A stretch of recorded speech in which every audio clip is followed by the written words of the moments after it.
Na cama com a pátria, cartografia de duas quedas. Historicamente, o poder é como o sol. Quando o deixamos quietinho, lá longe, no alto dos céus, ele é simpático. Serve verões agradáveis, em chávenas de chá, anima banhos de praia, convida a roupinhas curtas.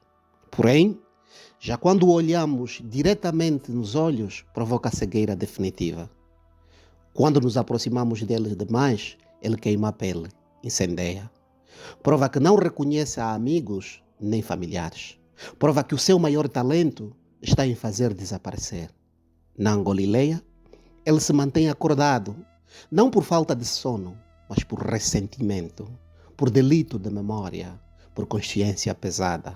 Esperneia, arranha, faz naufragar, tem medo da chuva, tem medo das nuvens, tem medo da falta de medo. Vê fantasmas onde o aguardam aliados. Tem pesadelos com a lei, odeia eclipses, mantém o dedo no autoclismo para que a justiça se mantenha no fundo da sanita. O sol, no fundo, sabe que o seu reinado tem prazo. Ele sabe que há sempre uma noite qualquer à espreita. E é por isso que vive cercado por túmulos. Campas em movimento, mantém-se de vigília para evitar que o sol não afunde no suor dos ceifados. A grande tragédia é que aqui não se trata apenas de delírio poético ou mera dissidência espiritual. Trata-se, antes, de desgraçada atualidade. Um país sentado numa bomba silenciosa que encaminha carradas de gelo para os corações, enquanto os tribunais enterram a jurisprudência na lama, à espera de provas que já se sabe que nunca chegarão. Mais do que farelo especulativo, enchem a sala bandejas de perguntas, cada uma delas mais legítima do que a outra, talvez. Foi apenas para isso que corremos com o colono em 1975? Foi somente para isso que disparamos fogos de artifício quando Savimbi tombou? Foi para isso que se fez da queda de Dos Santos um marco para a redefinição do país? 50 anos de desculpas esfarrapadas. Todos os dias, o champanhe celebrado em abril é entornado para cima de caixões. Não se perdeu, afinal, o gostinho do sangue. O país plural olha para o outro lado, porque de cima já não provém ensinamentos úteis. O essencial permanece em ponto morto, excepto a roubalheira, a neoescravidão, o sobrepujamento, a propaganda deslavada. 2 cadáveres em uma semana. Que teatro inventarão as televisões? Quer se goste ou não dos falecidos, essas mortes dão ao mundo um conceito assustador do que, em pleno século XXI, e num Estado de direito democrático, significa ser angolano. Afinal, para onde quer que o cidadão vá, as suas origens o perseguem. Num planeta de definições, nós somos muito mais do que papéis com fotos. Nós somos o que se passa no chão de origem. Nós somos aquilo que vive estagnado no lugar de que somos originários. Nós somos todas essas mortes. Nós somos todas essas vidas.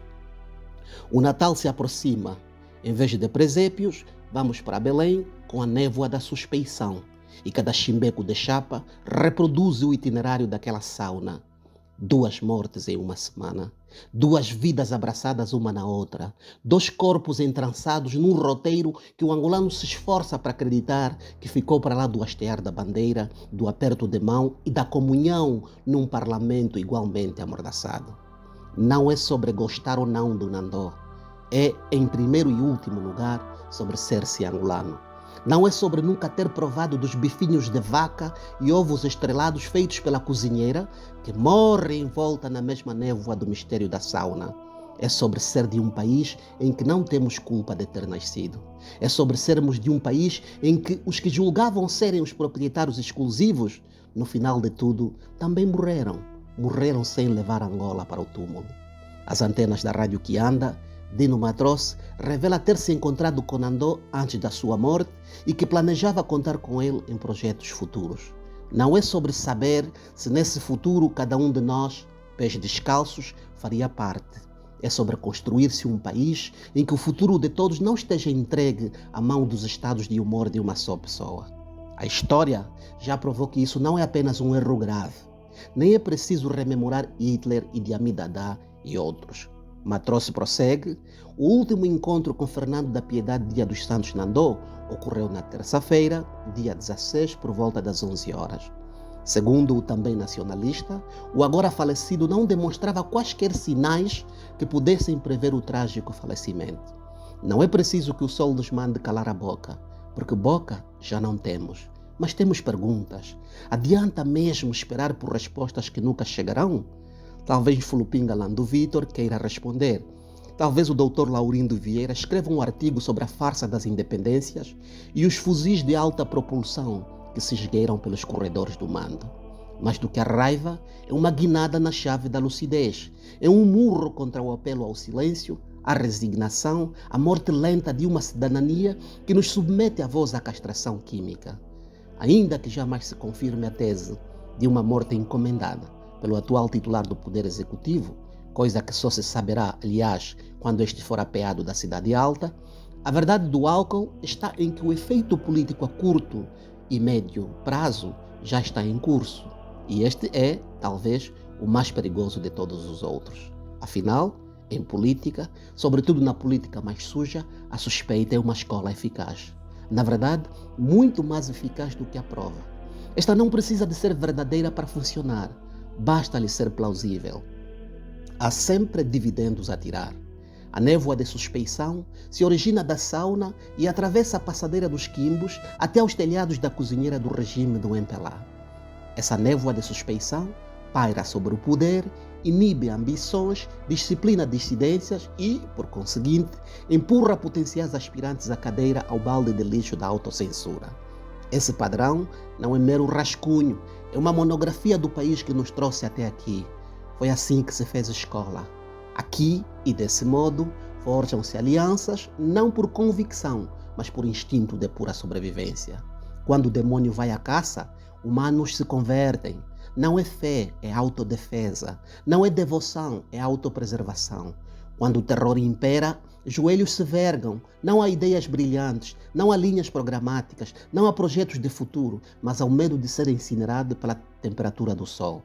Por alguma razão, dizia Obama, África precisa de instituições fortes, não de homens poderosos. Infelizmente, as flores continuam a brotar neste chão cujo retornados sabiam fértil, porque as flores sabem que cadáveres não faltarão e os elogios fúnebres seguem a mesma pauta. Retocam-se os sobrenomes, o texto permanece à espera do próximo a cair. E quando se trata de fazer sombra ao sol, não importa quem seja, já não se trata de partidos, já não se trata de ideologias, já não é a folha do papel, é o desenho torto. É sobre dar a César o que César julga ser dele por direito divinamente adquirido. Enquanto a filarmônica toca e os cães ladram para a caravana, a democracia morre. Não apenas com golpes de bastão, ela adoece quando o custo de concorrer se torna imprevisível, quando o cálculo eleitoral deixa de ser programático e passa a ser meramente existencial. A bandeira a meia haste, as palavras escondidas por detrás da língua têm medo de ser poema, as munições acusatórias que os desgraçados gostariam de apontar ao peito do poder se acumulam na alma até abalroá-la. Para libertar alguns gigabytes, os pobres disparam contra as vítimas, disparam contra eles próprios, porque quando o indivíduo escolhe a eutanásia, exercita um certo senso de direito próprio, autodeliberação e liberdade, ainda que aparentemente quimérica. O espírito amordaçado tem medo de atingir a maturidade de uma denúncia, mas há uma coisa que ninguém consegue disfarçar: cansaço, cansaço de uma Angola assim. Puro peixe podre no meio de um livro tão grande e belo para todos nutrir. O Sol conseguiu, com sucesso, concluir o programa de transformar Angola num bolo de noiva por cima de fezes. O pior é que não há luz verde, não há garantias nenhumas de que o próximo fará diferente. No vai e vem do balouço, as perguntas buscam a água dos cadáveres para manterem acesa na sala a chama das perguntas. Depois dessas coincidências cinematográficas, quem mais ousa avançar? Quem recua? Quem silencia para esperar a sua vez, sabendo embora que a vez jamais chegará? Quando um morador muito conhecido cai do terraço, os habitantes se questionam não apenas se o elevador funciona, questionam sobretudo se adianta subir até ao teto do prédio. Questionam se não será mais seguro permanecer no resto do chão. Argumentos não curam luto. Em política, nenhuma bala fica sem efeito. Ainda que disparada por engano, ela reprime ímpetos, amedronta adversários, tolhe passos. Quando um leão ruge na floresta, até animais que não devem nada ao leão se afastam para muito distante. Quando o sol arde demais, até as pedras sentem. Não é sobre a idade do morto, é sobre a lei valer para todos. É sobre impunidade, é sobre não normalizar que alguns se achem no direito de liquidar os outros. É sobre não sermos mais primatas. Não é sobre acusar, sendo que não há provas. É sobre saber que jamais as provas virão à luz. É sobre saber que se alguém as tiver, este entrará em congresso com os falecidos. Ao horror de tombados se irá juntar. Há aqui uma ironia trágica. O poder que governa pela suspeita acaba prisioneiro dela.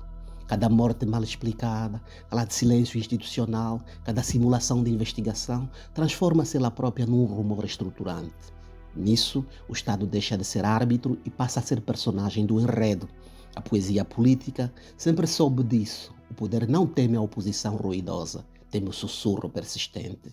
Porque o sussurro atravessa paredes, entra nos quartéis, nos CAPs, nas igrejas, nas cozinhas. Pelo que, se o ano de 2027 se anuncia tenso, não é apenas por disputas eleitorais, mas porque o terreno simbólico já foi contaminado por indiretas seguidas de mortes. A desconfiança antecipa o conflito. A maioria dos angolanos, mais ou menos lúcidos, estará a fazer a pergunta, ainda que em silêncio estratégico: se nem os amigos e quase familiares escapam, quem está a salvo? O Adalberto? O Chivucuvuco? O angolano comum? A ausência de clareza fabrica inimigos invisíveis, e quando tudo vale na política mais suja, a vida é apenas um detalhe. E quando o jogo democrático se joga sob a névoa das saunas, ninguém vence, apenas sobrevive até ao dia em que o sol ficará sozinho na sala, como foi com o caixão de Dos Santos. A verdadeira questão, assim posto, não é quem mandou, é quem esclarece. Porque onde o poder não explica, o povo imagina. E a imaginação, em política, é uma força indomável.